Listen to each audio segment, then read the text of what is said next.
you're cleaning your bikes, you'll get down here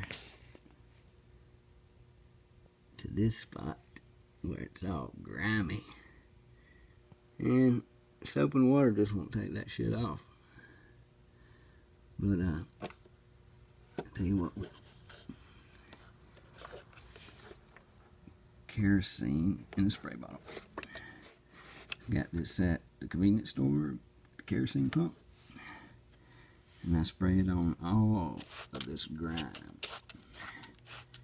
And most of the time, you don't even have to touch it, it'll roll right off.